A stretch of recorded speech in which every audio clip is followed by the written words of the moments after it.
ਓਮ ਸ਼ਾਂਤੀ। ਅੱਜ ਸੁਣਦੇ ਹਾਂ 13 ਮਾਰਚ 2022 ਦੇ ਬਾਬਾ ਦੇ ਅਵਿਅਕਤ ਮਹਾਵਾਕ। ਰਿਵਾਈਸ ਕੋਰਸ ਦੀ ਮੁਰਲੀ ਹੈ 20 ਜਨਵਰੀ 1990 ਦੀ।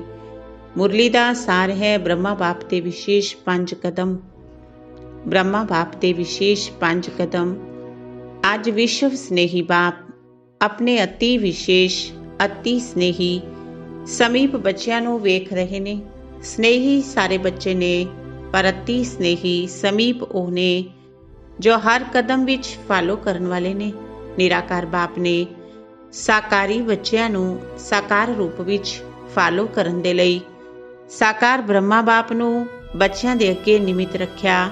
ਜਿਸ ਆਦਿ ਆਤਮਾ ਨੇ ਡਰਾਮਾ ਵਿੱਚ 84 ਜਨਮਾਂ ਦੇ ਆਦਿ ਤੋਂ ਅੰਤ ਤੱਕ ਅਨੁਭਵ ਕੀਤਾ, ਸਾਕਾਰ ਰੂਪ ਵਿੱਚ ਮਾਧਿਅਮ ਬਣ ਬੱਚਿਆਂ ਨੂੰ ਅੱਗੇ ਸਹਿਜ ਕਰਨ ਦੇ ਲਈ ਐਗਜ਼ਾਮਪਲ ਬਣੇ। ਕਿਉਂਕਿ ਸ਼ਕਤੀਸ਼ਾਲੀ ਐਗਜ਼ਾਮਪਲ ਨੂੰ ਵੇਖ ਫਾਲੋ ਕਰਨਾ ਸਹਿਜ ਹੁੰਦਾ ਹੈ। ਤਾਂ ਸਨੇਹੀ ਬੱਚਿਆਂ ਦੇ ਲਈ ਸਨੇਹ ਦੀ ਨਿਸ਼ਾਨੀ ਬਾਪ ਨੇ ਬ੍ਰਹਮਾ ਬਾਪ ਨੂੰ ਰੱਖਿਆ। ਸਰਵ ਬੱਚਿਆਂ ਨੂੰ ਇਹੀ ਸ੍ਰੇਸ਼ਟ ਸ਼੍ਰੀਮਤ ਦਿੱਤੀ, ਹਰ ਕਦਮ ਵਿੱਚ ਫਾਲੋ ਫਾਦਰ। ਸਾਰੇ ਆਪਣੇ ਆਪ ਨੂੰ ਫਾਲੋ ਫਾਦਰ ਕਰਨ ਵਾਲੀਆਂ ਸਮੀਪ ਆਤਮਾਵਾਂ ਸਮਝਦੇ ਹੋ। ਫਾਲੋ ਕਰਨਾ ਸਹਿਜ ਲੱਗਦਾ ਹੈ ਜਾਂ ਮੁਸ਼ਕਿਲ ਲੱਗਦਾ ਹੈ? ਬ੍ਰਹਮਾ ਬਾਪ ਦੇ ਵਿਸ਼ੇਸ਼ ਕਦਮ ਕੀ ਦੇਖੇ? ਸਭ ਤੋਂ ਪਹਿਲਾ ਕਦਮ ਸਰਵੰਸ਼ ਤਿਆਗੀ। ਨਾ ਸਿਰਫ ਤਨ ਨਾਲ, ਲੌਕਿਕ ਸੰਬੰਧਾਂ ਨਾਲ, ਪਰ ਸਭ ਤੋਂ ਵੱਡਾ ਤਿਆਗ, ਪਹਿਲਾ ਤਿਆਗ ਮਨ ਬੁੱਧੀ ਨਾਲ ਸਮਰਪਣ। ਮਤਲਬ ਮਨ ਬੁੱਧੀ ਵਿੱਚ ਹਰ ਸਮੇਂ ਬਾਪ ਤੇ ਸ਼੍ਰੀਮਤ ਦੀ ਹਰ ਕਰਮ ਵਿੱਚ ਸਮ੍ਰਿਤੀ ਰਹੀ। ਸਦਾ ਖੁਦ ਨੂੰ ਨਿਮਿਤ ਸਮਝ ਹਰ ਕਰਮ ਵਿੱਚ ਨਿਆਰੇ ਤੇ ਪਿਆਰੇ ਰਹੇ। ਦੇ ਸੰਬੰਧ ਨਾਲ ਮੈਂਪਨ ਦਾ ਤਿਆਗ ਕੀਤਾ। ਜਦੋਂ ਮਨ ਬੁੱਧੀ ਬਾਪ ਦੇ ਅੱਗੇ ਸਮਰਪਣ ਹੋ ਜਾਂਦੀ ਹੈ ਤਾਂ ਦੇ ਸੰਬੰਧ ਖੁਦ ਹੀ ਤਿਆਗ ਹੋ ਜਾਂਦੇ ਨੇ। ਪਹਿਲਾ ਕਦਮ ਸਰਵੰਸ਼ ਤਿਆਗੀ। ਦੂਜਾ ਕਦਮ ਸਦਾ ਆਗਿਆਕਾਰੀ ਰਹੇ। ਹਰ ਸਮੇਂ ਹਰ ਇੱਕ ਗੱਲ ਵਿੱਚ, ਭਾਵੇਂ ਸਵ ਪੁਰਸ਼ਾਰਥ ਵਿੱਚ, ਭਾਵੇਂ ਯੱਗ ਪਾਲਣਾ ਵਿੱਚ ਨਿਮਿਤ ਬਣੇ। ਕਿਉਂਕਿ ਇੱਕ ਹੀ ਬ੍ਰਹਮਾ ਵਿਸ਼ੇਸ਼ ਆਤਮਾ ਹੈ ਜਿਸ ਦਾ ਡਰਾਮਾ ਵਿੱਚ ਵਚਿੱਤਰ ਪਾਠ ਨੋਂਦਿਆ ਹੋਇਆ ਹੈ। ਇੱਕ ਹੀ ਆਤਮਾ ਮਾਤਾ ਵੀ ਹੈ, ਪਿਤਾ ਵੀ ਹੈ। ਯੱਗ ਪਾਲਣਾ ਦੇ ਨਿਮਿਤ ਹੁੰਦੇ ਵੀ ਸਦਾ ਆਗਿਆਕਾਰੀ ਰਹੇ। ਸਥਾਪਨਾ ਦਾ ਕੰਮ ਵਿਸ਼ਾਲ ਹੁੰਦੇ ਵੀ ਕਿਸੇ ਵੀ ਆਗਿਆ ਦਾ ਉਲੰਘਣ ਨਹੀਂ ਕੀਤਾ। ਹਰ ਸਮੇਂ ਜੀ ਹਾਜ਼ਰ ਦਾ ਪ੍ਰਤੱਖ ਸਰੂਪ ਸਹਿਜ ਰੂਪ ਵਿੱਚ ਵੇਖਿਆ। ਤੀਜਾ ਕਦਮ ਹਰ ਸੰਕਲਪ ਵਿੱਚ ਵਫਾਦਾਰ।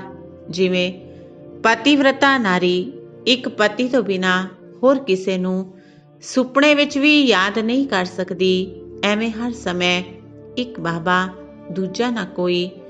ਇਹ ਵਫਾਦਾਰੀ ਦਾ ਪ੍ਰਤੱਖ ਸਰੂਪ ਵੇਖਿਆ। ਵਿਸ਼ਾਲ ਨਵੀਂ ਸਥਾਪਨਾ ਦੀ ਜ਼ਿੰਮੇਵਾਰੀ ਦੇ ਨਿਮਿਤ ਹੁੰਦੇ ਵੀ ਵਫਾਦਾਰੀ ਦੇ ਬਲ ਨਾਲ ਇੱਕ ਬਲ ਇੱਕ ਭਰੋਸੇ ਦੇ ਪ੍ਰਤੱਖ ਕਰਮ ਵਿੱਚ ਹਰ ਪਰਿਸਥਿਤੀ ਨੂੰ ਸਹਿਜ ਪਾਰ ਕੀਤਾ ਤੇ ਕਰਾਇਆ। ਚੌਥਾ ਕਦਮ ਵਿਸ਼ਵ ਸੇਵਾਧਾਰੀ। ਸੇਵਾ ਦੀ ਵਿਸ਼ੇਸ਼ਤਾ, ਇੱਕ ਪਾਸੇ ਅਤੀ ਨਿਰਮਾਨ ਵਰਡ ਸਰਵੈਂਟ, ਦੂਜੇ ਪਾਸੇ ਗਿਆਨ ਦੀ ਅਥਾਰਟੀ। ਜਿੰਨਾ ਨਿਰਮਾਨ ਉਹਨਾਂ ਬੇਪਰਵਾਹ ਬਾਦਸ਼ਾਹ। ਸੱਤ ਦੀ ਨਿਰਭੈਤਾ, ਇਹੀ ਸੇਵਾ ਦੀ ਵਿਸ਼ੇਸ਼ਤਾ ਹੈ। ਕਿੰਨਾ ਵੀ ਸੰਬੰਧੀਆਂ ਨੇ, ਰਾਜਨੇਤਾਵਾਂ ਨੇ, ਧਰਮ ਨੇਤਾਵਾਂ ਨੇ ਨਵੇਂ ਗਿਆਨ ਦੇ ਕਾਰਨ ਓਪੋਜੀਸ਼ਨ ਕੀਤਾ, ਪਰ ਸੱਤ ਤੇ ਨਿਰਭੈਤਾ ਦੀ ਪੋਜੀਸ਼ਨ ਨਾਲ ਜ਼ਰਾ ਵੀ ਹਿਲਾ ਨਾ ਸਕੇ। ਇਸ ਨੂੰ ਕਹਿੰਦੇ ਨੇ ਨਿਰਮਾਨ ਤੇ ਅਥਾਰਟੀ ਦੀ ਬੈਲੈਂਸ। ਇਸ ਦੀ ਰਿਜ਼ਲਟ ਤੁਸੀਂ ਸਭ ਵੇਖ ਰਹੇ ਹੋ। ਗਾਲਾਂ ਕੱਢਣ ਵਾਲੇ ਵੀ ਮਨ ਨਾਲ ਅੱਗੋਂ ਝੁਕ ਰਹੇ ਨੇ। ਸੇਵਾ ਦੀ ਸਫਲਤਾ ਦਾ ਵਿਸ਼ੇਸ਼ ਆਧਾਰ ਨਿਰਮਾਨ ਭਾਵ, ਨਿਮਿਤ ਭਾਵ, ਬੇਹਦ ਦਾ ਭਾਵ। ਇਸ ਵਿਧੀ ਨਾਲ ਸਿੱਧੀ ਸਰੂਪ ਬਣੇ। ਪੰਜਵਾਂ ਕਦਮ ਕਰਮ ਬੰਧਨ ਮੁਕਤ। ਕਰਮ ਸੰਬੰਧ ਮੁਕਤ ਮਤਲਬ ਸਰੀਰ ਦੇ ਬੰਧਨ ਤੋਂ ਮੁਕਤ। ਫਰਿਸ਼ਤਾ ਮਤਲਬ ਕਰਮਾਤੀਤ। ਸੈਕਿੰਡ ਵਿੱਚ ਨਸ਼ਟੋ ਮੋਹਾ ਸਮ੍ਰਿਤੀ ਸਰੂਪ ਸਮੀਪ ਤੇ ਸਮਾਨ। ਅੱਜ ਵਿਸ਼ੇਸ਼ ਸੰਖੇਪ ਵਿੱਚ 5 ਕਦਮ ਸੁਣਾਏ। ਵਿਸਤਾਰ ਤਾਂ ਬਹੁਤ ਹੈ, ਪਰ ਸਾਰ ਰੂਪ ਵਿੱਚ 5 ਕਦਮ ਚੁੱਕਣ ਵਾਲੇ ਨੂੰ ਫਾਲੋ ਫਾਦਰ ਕਿਹਾ ਜਾਂਦਾ ਹੈ। ਹੁਣ ਆਪਣੇ ਕੋਲ ਪੁੱਛੋ, ਕਿੰਨੇ ਕਦਮਾਂ ਵਿੱਚ ਫਾਲੋ ਕੀਤਾ ਹੈ? समर्पित होए हो या सर्वंश सहित समर्पित होए हो। सर्ववंश मतलब संकल्प, सुभाव, संस्कार, नेचर विच भी बाप समान होना। जेकर हुण भी चलते चलते समझते हो, कहते हो मेरा सुभाव एवें दा है, मेरी नेचर एवें दी है, ना चाहते भी संकल्प चले जाते ने, बोल निकल पैंदे ने, इस नूं सर्वंश त्यागी नहीं कहांगे। अपने आप नूं समर्पित कहलांदे हो, पर सर्वंश समर्पण इस विच मेरा तेरा हो जाता है, जो बाप का सुभाव। स्व दा भाव मतलब आत्मिक भाव, संस्कार सदा बाप समान, स्नेह, रहम, उदार दिल दा, जिसनूं वड्डी दिल कहंदे हो। छोटी दिल मतलब हद दा अपनापन देखना, भावें अपने प्रीत, भावें अपने सेवा स्थानां ते प्रति, भावें सेवा साथियां दे प्रति, भावें अपने प्रति, भावें अपने सेवा साथियां दे प्रति, भावें सेवा स्थानां दे प्रति। होर वड्डी दिल सर्व अपनापन अनुभव होवे। वड्डी दिल विच सदा हर किस्म दे काम, भावें तन दे, भावें मन दे, भावें धन दे, भावें संबंधां विच सफलता दी बरकत हुंदी है। बरकत मतलब ज़्यादा फायदा हुंदा है। छोटी दिल वालियां नूं मेहनत ज़्यादा, सफलता घट हुंदी है। पहले भी सुनाया सी, छोटी दिल वालियां दे भंडारे ते भंडारा सदा बरकत दा नहीं हुंदा। सेवा साथी दिलासे बहुत देणगे, तुसीं ये करो, असीं करांगे, पर समय दे सरकमस्टांसेस सुनाने शुरू कर देणगे। इस नूं कहंदे ने वड्डी दिल। तां वड्डा साहब राजी, राजयुक्त पर साहब राजी रहिंदा है। टीचर सारे वड्डी दिल वाले होना। बेहद दे वड्डे ते वड्डे कम अर्थ निमित हो। ये तां नहीं कहंदे हो असीं फलाने एरिए दे कल्याणकारी हाँ, जां फलाने देश दे कल्याणकारी हाँ, विश्व कल्याणकारी होना। ਐਨੇ ਵੱਡੇ ਕੰਮ ਦੇ ਲਈ ਵੱਡੀ ਦਿਲ ਵੀ ਤਾਂ ਚਾਹੀਦੀ ਹੈ ਨਾ। ਵੱਡੀ ਦਿਲ ਮਤਲਬ ਬੇਹੱਦ। ਜਾਂ ਟੀਚਰ ਕਹਿਣਗੀਆਂ ਸਾਨੂੰ ਤਾਂ ਹੱਦਾਂ ਬਣਾ ਕੇ ਦਿੱਤੀਆਂ ਨੇ। ਹੱਦਾਂ ਵੀ ਕਿਉਂ ਬਣਾਈਆਂ ਗਈਆਂ, ਉਸ ਦਾ ਵੀ ਕਾਰਨ ਹੈ। ਛੋਟੀ ਦਿਲ ਕਿੰਨਾ ਵੀ ਏਰੀਆ ਬਣਾ ਕੇ ਦਿਓ, ਪਰ ਤੁਸੀਂ ਸਦਾ ਬੇਹੱਦ ਦਾ ਭਾਵ ਰੱਖੋ, ਦਿਲ ਵਿੱਚ ਹੱਦ ਨਹੀਂ ਰੱਖੋ। ਸਥਾਨ ਦੀ ਹੱਦ ਦਾ ਪ੍ਰਭਾਵ ਦਿਲ ਤੇ ਨਹੀਂ ਹੋਣਾ ਚਾਹੀਦਾ। ਜੇਕਰ ਦਿਲ ਵਿੱਚ ਹੱਦ ਦਾ ਪ੍ਰਭਾਵ ਹੈ, ਬੇਹੱਦ ਦਾ ਬਾਪ ਹੱਦ ਵਿੱਚ, ਹੱਦ ਦੀ ਦਿਲ ਵਿੱਚ ਰਹਿ ਨਹੀਂ ਸਕਦਾ। ਵੱਡਾ ਬਾਬਾ ਹੈ ਜਾਂ ਦਿਲ ਵੱਡੀ ਚਾਹੀਦੀ ਹੈ ਨਾ। ਕਈ ਬ੍ਰਹਮਾ ਬਾਬਾ ਨੇ ਮਧੂਬਨ ਵਿੱਚ ਰਹਿੰਦੇ, ਕਦੇ ਬ੍ਰਹਮਾ ਬਾਬਾ ਨੇ ਮਧੂਬਨ ਵਿੱਚ ਰਹਿੰਦੇ ਇਹ ਸੰਕਲਪ ਕੀਤਾ ਕਿ ਮੇਰਾ ਤਾਂ ਸਿਰਫ ਮਧੂਬਨ ਹੈ, ਬਾਕੀ ਪੰਜਾਬ, ਯੂਪੀ, ਕਰਨਾਟਕ ਇਹ ਤਾਂ ਬੱਚਿਆਂ ਦਾ ਹੈ। ਬ੍ਰਹਮਾ ਬਾਪ ਨਾਲ ਸਭ ਨੂੰ ਪਿਆਰ ਹੈ ਨਾ। प्यार का अर्थ है फॉलो करना। सारे टीचर फॉलो करने वाले हो जा। मेरठ सेंटर मेरे जिज्ञासु, मेरी मदोगरी स्टूडेंट भी समझ दे। मेरी टीचर ये है फॉलो फादर मतलब मेरे नू तेरे विच समाना, हद नू बेहद विच समाना। हुण इस कदम ते कदम रखन दी जरूरत है। सब दे संकल्प, बोल, सेवा दी विधि बेहद दा अनुभव होवे। कहते हो ना हुण की करना है। इस वरे तां स्व परिवर्तन दे लई हद नू सर्ववंश सहित समाप्त करो। जिस नू भी वेखो, जो भी तुहानू वेखे, बेहद दे बादशाह दा नशा अनुभव होवे। हद दी दिल वाले बेहद दे बादशाह नहीं बन सकते। एवें नहीं समझना जिन्ने सेंटर खोले, जिन्नी ज्यादा सेवा करते हो उन्ने वड्डे राजा बनोगे। ऐसे स्वर्ग दी प्राइज नहीं मिलती। सेवा भी होए, सेंटर भी होन, पर हद दा नामो निशान ना होवे, उसनू नंबरवार विश्व दे राज दा तख्त प्राप्त होएगा। इस लई हुने हुने थोड़े समय दे लई अपनी दिल खुश करके नहीं बैठना। बेहद दी खुशबू वल बाप समान समीप हुन भी हो। 21 जन्म भी ब्रह्मा बाप दे समीप होवोगे। ਐਵੇਂ ਦੀ ਪ੍ਰਾਈਜ਼ ਚਾਹੀਦੀ ਹੈ ਜਾਂ ਹੁਣੇ ਦੀ ਚਾਹੀਦੀ ਹੈ। ਬਹੁਤ ਸੈਂਟਰ ਨੇ, ਬਹੁਤ ਜਿਗਿਆਸੂ ਨੇ, ਇਸ ਵਿੱਚ ਨਹੀਂ ਜਾਣਾ। ਵੱਡੀ ਦਿਲ ਨੂੰ ਅਪਣਾਓ। ਸੁਣਾਇਆ ਨਾ। ਇਸ ਵਰੇ ਕੀ ਕਰਨਾ ਹੈ? ਇਸ ਵਰੇ ਸੁਪਨੇ ਵਿੱਚ ਵੀ ਕਿਸੇ ਦੇ ਹੱਦ ਦਾ ਸੰਸਕਾਰ ਉਤਪੰਨ ਨਾ ਹੋਵੇ। ਹਿੰਮਤ ਹੈ ਨਾ। ਇੱਕ ਦੋ ਨੂੰ ਫਾਲੋ ਨਹੀਂ ਕਰਨਾ, ਬਾਪ ਨੂੰ ਫਾਲੋ ਕਰਨਾ।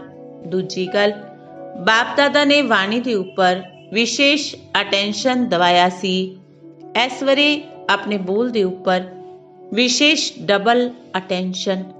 ਸਾਰਿਆਂ ਨੂੰ ਬੋਲ ਦੇ ਲਈ ਡਾਇਰੈਕਸ਼ਨ ਭੇਜਿਆ ਗਿਆ ਹੈ। ਇਸ ਤੇ ਪ੍ਰਾਈਜ਼ ਮਿਲਣੀ ਹੈ। ਸੱਚਾਈ ਸਫਾਈ ਨਾਲ ਆਪਣਾ ਚਾਰਟ ਖੁਦ ਹੀ ਰੱਖਣਾ। ਸੱਚੇ ਬਾਪ ਦੇ ਬੱਚੇ ਹੋਣਾ। ਬਾਪ ਦਾਦਾ ਸਭ ਨੂੰ ਡਾਇਰੈਕਸ਼ਨ ਦਿੰਦੇ ਨੇ।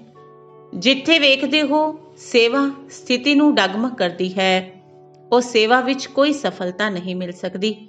ਸੇਵਾ ਭਾਵੇਂ ਘੱਟ ਕਰੋ ਪਰ ਸਥਿਤੀ ਨੂੰ ਘੱਟ ਨਾ ਕਰੋ। ਜੋ ਸੇਵਾ ਸਥਿਤੀ ਨੂੰ ਹੇਠਾਂ ਲੈ ਕੇ ਆਂਦੀ ਹੈ ਉਸ ਨੂੰ ਸੇਵਾ ਨਹੀਂ ਕਹਾਂਗੇ। ਇਸ ਲਈ ਬਾਪ ਦਾਦਾ ਸਾਰਿਆਂ ਨੂੰ ਫਿਰ ਤੋਂ ਇਹੀ ਕਹਿਣਗੇ, ਸਦਾ ਆਪਣੀ ਸਥਿਤੀ ਸੇਵਾ ਮਤਲਬ ਆਪਣੀ ਸਥਿਤੀ ਤੇ ਦੂਜਿਆਂ ਦੀ ਸੇਵਾ ਸਦਾ ਕਰੋ। ਖੁਦ ਦੀ ਸੇਵਾ ਨੂੰ ਛੱਡ ਕੇ ਦੂਜਿਆਂ ਦੀ ਸੇਵਾ ਕਰਨਾ, ਇਸ ਨਾਲ ਸਫਲਤਾ ਨਹੀਂ ਮਿਲਦੀ।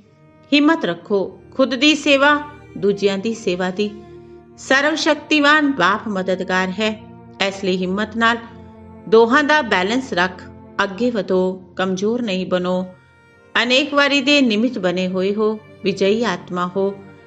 ਇਹੋ ਜਿਹੀ ਵਿਜਈ ਆਤਮਾਵਾਂ ਦੇ ਲਈ ਕੋਈ ਮੁਸ਼ਕਿਲ ਨਹੀਂ, ਕੋਈ ਮਿਹਨਤ ਨਹੀਂ। ਅਟੈਂਸ਼ਨ ਅਭਿਆਸ ਇਹ ਵੀ ਸਹਿਜ ਤੇ ਖੁਦ ਅਨੁਭਵ ਕਰੋਗੇ। ਅਟੈਂਸ਼ਨ ਦਾ ਵੀ ਟੈਨਸ਼ਨ ਨਹੀਂ ਰੱਖਣਾ। ਕੋਈ ਅਟੈਂਸ਼ਨ ਨੂੰ ਵੀ ਟੈਨਸ਼ਨ ਵਿੱਚ ਬਦਲ ਲੈਂਦੇ ਨੇ। ਬ੍ਰਾਹਮਣ ਆਤਮਾਵਾਂ ਦਾ ਨਿੱਜੀ ਸੰਸਕਾਰ ਅਟੈਂਸ਼ਨ ਤੇ ਅਭਿਆਸ ਹੈ। ਅੱਛਾ, ਬਾਕੀ ਰਹੀ ਵਿਸ਼ਵ ਕਲਿਆਣ ਦੀ ਸੇਵਾ ਦੀ ਗੱਲ, ਤਾਂ ਇਸ ਵੇਲੇ ਹਰ ਇੱਕ ਸੇਵਾ ਕੇਂਦਰ ਜਿੰਨੇ ਵੀ ਸੰਦੇਸ਼ ਸੰਪਰਕ ਵਾਲੇ ਨੇ ਉਹਨਾਂ ਨੂੰ ਨਿਮੰਤਰਣ ਦੇ ਕੇ ਯਥਾ ਸ਼ਕਤੀ ਸਨੇਹ ਮਿਲਨ ਕਰੋ। ਭਾਵੇਂ ਵਰਗੀਕਰਨ ਦੇ ਹਿਸਾਬ ਨਾਲ ਕਰੋ ਜਾਂ ਮਿਲਿਆ ਹੋਇਆ ਕਰੋ, ਪਰ ਉਸ ਆਤਮਾ ਦੇ ਵੱਲ ਵਿਸ਼ੇਸ਼ ਅਟੈਂਸ਼ਨ ਦਿਓ। ਪਰਸਨਲ ਮਿਲੋ, ਸਿਰਫ ਪੋਸਟ ਭੇਜ ਦਿੰਦੇ ਹੋ, ਉਸ ਨਾਲ ਰਿਜ਼ਲਟ ਘੱਟ ਨਿਕਲਦੀ ਹੈ। ਆਪਣੇ ਆਉਣ ਵਾਲੇ ਸਟੂਡੈਂਟ ਦੀ ਗਰੁੱਪ ਬਣਾਓ। ਉਹਨਾਂ ਵਿੱਚ ਥੋੜੇ ਲੋਕਾਂ ਨੂੰ ਪਰਸਨਲ ਸਮੇਂ ਪਾਉਣ ਦੇ ਨਿਮਿਤ ਬਣਾਓ। ਸਭ ਸਟੂਡੈਂਟ ਬਿਜ਼ੀ ਹੋਣਗੇ। ਸੇਵਾ ਦੀ ਸਿਲੈਕਸ਼ਨ ਵੀ ਹੋ ਜਾਵੇਗੀ। ਜਿਸ ਨੂੰ ਤੁਸੀਂ ਲੋਕ ਕਹਿੰਦੇ ਹੋ ਪਿੱਠ ਨਹੀਂ ਹੁੰਦੀ, ਐਵੇਂ ਦੀਆਂ ਆਤਮਾਵਾਂ ਨੂੰ ਕੋਈ ਨਵੀਂ ਗੱਲ ਸੁਣਾਣੀ ਚਾਹੀਦੀ ਹੈ। ਹੁਣ ਤੱਕ ਤੇ ਬੈਟਰ ਵਰਡ ਕੀ ਹੋਵੇਗੀ, ਉਸ ਦੇ ਵਿਨਰ ਇਕੱਠੇ ਕੀਤੇ ਨੇ। ਹੁਣ ਫਿਰ ਉਹਨਾਂ ਨੂੰ ਆਪਣੇ ਵੱਲ ਅਟੈਂਸ਼ਨ ਦਿਵਾਓ। ਉਸ ਦੀ ਵਿਸ਼ੇਸ਼ ਟੌਪਿਕ ਰੱਖੋ, ਸੈਲਫ ਪ੍ਰੋਗਰੈਸ ਦਾ ਆਧਾਰ। ਇਹ ਨਵੀਂ ਵਿਸ਼ੇ ਰੱਖੋ ਜਿਸ ਵਿੱਚ ਖੁਦ ਪ੍ਰੋਗਰੈਸ ਦੇ ਲਈ ਸਪਿਰਿਚੁਅਲ ਬਜਟ ਬਣਾਓ ਤੇ ਬਜਟ ਵਿੱਚ ਸदैव ਬੱਚਤ ਦੀ ਸਕੀਮ ਬਣਾਈ ਜਾਂਦੀ ਹੈ। ਇਸ ਸਪਿਰਿਚੁਅਲ ਬੱਚਤ ਦਾ ਖਾਤਾ ਕੀ ਹੈ? ਸਮੇਂ, ਬੋਲ, ਸੰਕਲਪ, એનર્ਜੀ ਨੂੰ ਵੇਸਟ ਤੋਂ ਬੈਸਟ ਵਿੱਚ ਚੇਂਜ ਕਰਨਾ ਪਵੇਗਾ। ਸਾਰਿਆਂ ਨੂੰ ਖੁਦ ਤਰਫ ਅਟੈਂਸ਼ਨ ਦਿਵਾਓ। ਬੱਚਿਆਂ ਨੇ ਟੌਪਿਕ ਕੱਢੀ ਸੀ ਫॉर ਸੈਲਫ ਟਰਾਂਸਫੋਰਮੇਸ਼ਨ, ਪਰ ਇਸ ਵਾਰੀ ਹਰੇਕ ਸੇਵਾ ਕੇਂਦਰ ਦੀ ਫ੍ਰੀडम ਹੈ। ਜਿੰਨੀ ਜੋ ਕਰ ਸਕਦੇ ਨੇ ਆਪਣੀ ਸਵ-ਉੱਨਤੀ ਦੇ ਨਾਲ ਪਹਿਲੇ ਖੁਦ ਦੀ ਬਚਤ ਦੀ ਬਜਟ ਬਣਾਓ। ਸੇਵਾ ਵਿੱਚ ਹੋਰਾਂ ਨੂੰ ਵੀ ਇਸ ਗੱਲ ਦਾ ਅਨੁਭਵ ਕਰਾਓ।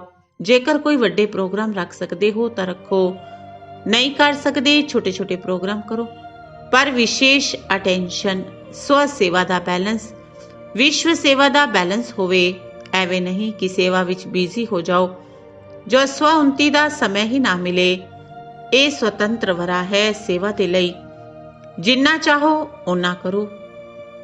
ਦੋਵੇਂ ਪਲਾਨ ਸਮਰਿਤੀ ਵਿੱਚ ਰੱਖ ਸਕਦੇ ਹੋ। ਪਲਾਨ ਵਿੱਚ ਰਤਨ ਜੜ ਸਕਦੇ ਹੋ। ਬਾਪ ਸदैव ਬੱਚਿਆਂ ਨੂੰ ਅੱਗੇ ਰੱਖਦਾ ਹੈ। ਅੱਛਾ, ਚਾਰੋਂ ਪਾਸੋਂ ਦੇ ਸਰਵ ਫਾਲੋ ਕਰਨ ਵਾਲੀਆਂ ਸ੍ਰੇਸ਼ਟ ਆਤਮਾਵਾਂ, ਸਦਾ ਡਬਲ ਸੇਵਾ ਦਾ ਬੈਲੈਂਸ ਰੱਖਣ ਵਾਲੇ ਬਾਪ ਦੀ ਬਲੈਸਿੰਗ ਦੇ ਅਧਿਕਾਰੀ ਆਤਮਾਵਾਂ ਨੂੰ ਸਦਾ ਬੇਹੱਦ ਦੇ ਬਾਦਸ਼ਾਹ, ਅਜਿਹੇ ਰਾਜਯੋਗੀ, ਸਹਿਜਯੋਗੀ, ਖੁਦ ਯੋਗੀ, ਸਦਾ ਅਨੇਕ ਵਾਰ ਦੇ ਵਿਜੇ ਦੇ ਨਸ਼ੇ ਤੇ ਨਿਸ਼ਚੇ ਵਿੱਚ ਰਹਿਣ ਵਾਲੀਆਂ ਸਹਿਯੋਗੀ ਸਨੇਹੀ ਆਤਮਾਵਾਂ ਨੂੰ ਬਾਪ ਦਾਦਾ ਦਾ ਯਾਦ ਪਿਆਰ ਤੇ ਨਮਸਤੇ। ਰੂਹਾਨੀ ਬੱਚਿਆਂ ਦੀ ਰੂਹਾਨੀ ਬਾਪ ਦਾਦਾ ਨੂੰ ਨਮਸਤੇ ਜੀ। ਹੁਣ ਪਰਸਨਲ ਮੁਲਾਕਾਤ ਹੈ ਅਵਿਅਕਤ ਬਾਪ ਦਾਦਾ ਨਾਲ।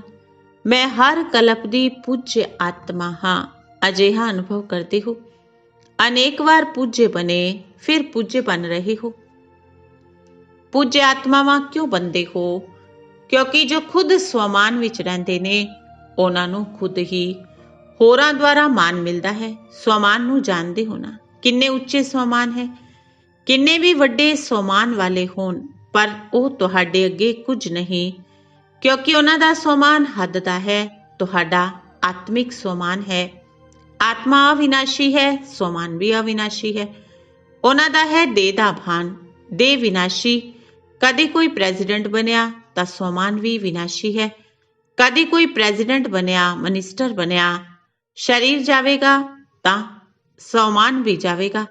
ਫਿਰ ਪ੍ਰੈਜ਼ੀਡੈਂਟ ਹੋਵੇਗਾ ਕਿ ਤੁਹਾਡਾ ਸਵਮਾਨ ਕੀ ਹੈ? ਸ੍ਰੇਸ਼ਟ ਆਤਮਾ ਹੋ, ਪੂਜਯ ਆਤਮਾ ਹੋ, ਆਤਮਾ ਦੀ ਸਮ੍ਰਿਤੀ ਵਿੱਚ ਰਹਿੰਦੇ ਹੋ।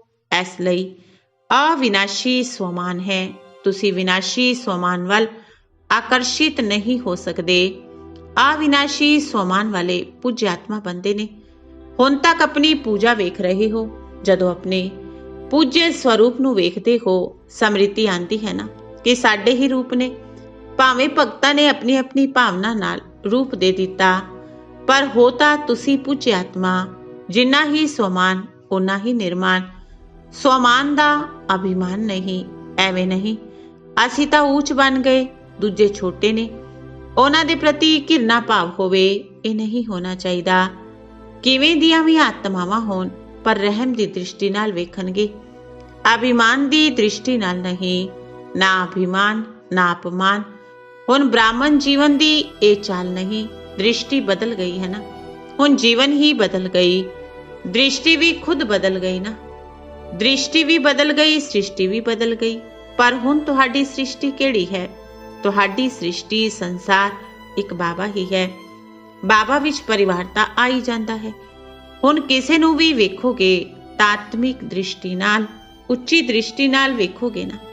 ਹੁਣ ਸਰੀਰ ਦੇ ਵੱਲ ਦ੍ਰਿਸ਼ਟੀ ਜਾ ਨਹੀਂ ਸਕਦੀ, ਕਿਉਂਕਿ ਦ੍ਰਿਸ਼ਟੀ ਤੇ ਨੈਣਾ ਵਿੱਚ ਸਦਾ ਬਾਪ ਸਮਾਇਆ ਹੋਇਆ ਹੈ।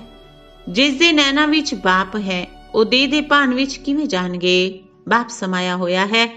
ਜਦ ਸਮਾ ਗਿਆ, ਬਾਪ ਸਮਾਇਆ ਹੈ ਤਾਂ ਹੋਰ ਕੋਈ ਸਮਾ ਨਹੀਂ ਸਕਦਾ। ਉਵੇਂ ਵੀ ਵੇਖੋ, ਅੱਖ ਦੀ ਕਮਾਲ ਹੈ ਹੀ ਬਿੰਦੂ ਨਾਲ। ਇਹ ਸਾਰਾ ਵੇਖਣਾ ਕਰਨਾ ਕੌਣ ਕਰਦਾ ਹੈ? ਸਰੀਰ ਦੇ ਹਿਸਾਬ ਨਾਲ ਤਾਂ ਬਿੰਦੀ ਹੈ ਨਾ, ਛੋਟੀ ਜੀ ਬਿੰਦੀ ਕਮਾਲ ਕਰਦੀ ਹੈ। ਦੇਹ ਦੇ ਨਾਤੇ ਵੀ ਛੋਟੀ ਜੀ ਬਿੰਦੀ ਕਮਾਲ ਕਰਦੀ ਹੈ। ਆਤਮਿਕ ਨਾਤੇ ਨਾਲ ਵੀ ਬਾਪ ਬਿੰਦੂ ਸਮਾਇਆ ਹੋਇਆ ਹੈ। ਇਸ ਲਈ ਹੋਰ ਕੋਈ ਸਮਾ ਨਹੀਂ ਸਕਦਾ। ਐਵੇਂ ਸਮਝਦੇ ਹੋ ਨਾ। ਜਦ ਪੂਜਯ ਆਤਮਾ ਬਣ ਗਏ, ਪੂਜਯ ਆਤਮਾ ਦੇ ਨੈਣ ਸਦਾ ਨਿਰਮਲ ਵਿਖਾਉਂਦੇ ਨੇ। ਅਭਿਮਾਨ ਤੇ ਅਪਮਾਨ ਦੇ ਨੈਣ ਨਹੀਂ ਵਿਖਾਉਂਦੇ। ਕਿਸੇ ਵੀ ਦੇਵੀ ਦੇਵਤਾ ਦੇ ਨੈਣ ਨਿਰਮਲ ਤੇ ਰੂਹਾਨੀ ਹੋਣਗੇ। ਇਹ ਨੈਣ ਕਿਸ ਦੇ ਨੇ? ਕਦੇ ਕਿਸੇ ਦੇ ਪ੍ਰਤੀ ਕੋਈ ਸੰਕਲਪ ਵੀ ਆਵੇ ਤਾਂ ਯਾਦ ਰੱਖੋ, ਮੈਂ ਕੌਣ ਹਾਂ।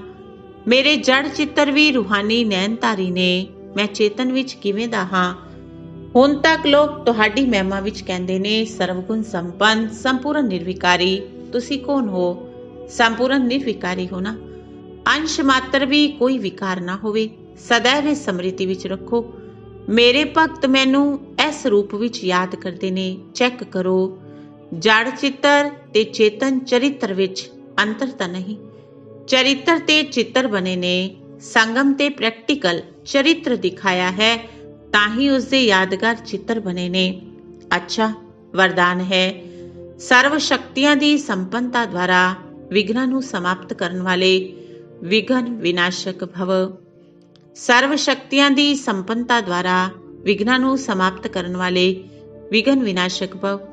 ਜਦ ਸਰਵ ਸ਼ਕਤੀਆਂ ਨਾਲ ਸੰਪੰਨ ਨੇ, ਉਹੀ ਵਿਘਨ ਵਿਨਾਸ਼ਕ ਬਣ ਸਕਦਾ ਹੈ। ਵਿਘਨ ਵਿਨਾਸ਼ਕ ਦੇ ਅੱਗੇ ਕੋਈ ਵੀ ਵਿਘਨ ਆ ਨਹੀਂ ਸਕਦਾ। ਪਰ ਜੇਕਰ ਕੋਈ ਸ਼ਕਤੀ ਦੀ ਕਮੀ ਹੋਏਗੀ ਤਾਂ ਵਿਘਨ ਵਿਨਾਸ਼ਕ ਨਹੀਂ ਬਣ ਸਕਦੇ। ਇਸ ਲਈ ਚੈੱਕ ਕਰੋ, ਸਰਵ ਸ਼ਕਤੀਆਂ ਦਾ ਸਟਾਕ ਭਰਪੂਰ ਹੈ। ਇਸ ਸਮ੍ਰਿਤੀ ਤੇ ਨਸ਼ੇ ਵਿੱਚ ਰਹੋ। ਸਰਵ ਸ਼ਕਤੀਆਂ ਮੇਰਾ ਵਰਸਾ ਨੇ। ਮੈਂ ਮਾਸਟਰ ਸਰਵ ਸ਼ਕਤੀਵਾਨ ਹਾਂ। ਕੋਈ ਵੀ ਵਿਘਨ ਮੇਰੇ ਅੱਗੇ ਠਹਿਰ ਨਹੀਂ ਸਕਦਾ। ਸਲੋਗਨ ਹੈ, ਜੋ ਸਦਾ ਸ਼ੁਭ ਸੰਕਲਪਾਂ ਦੀ ਰਚਨਾ ਕਰਦੇ ਨੇ ਉਹੀ ਡਬਲ ਲਾਈਟ ਰਹਿੰਦੇ ਨੇ। ਜੋ ਸਦਾ ਸ਼ੁਭ ਸੰਕਲਪਾਂ ਦੀ ਰਚਨਾ ਕਰਦੇ ਨੇ ਉਹੀ ਡਬਲ ਲਾਈਟ ਰਹਿੰਦੇ ਨੇ। ਅੱਛਾ, ਓਮ ਸ਼ਾਂਤੀ।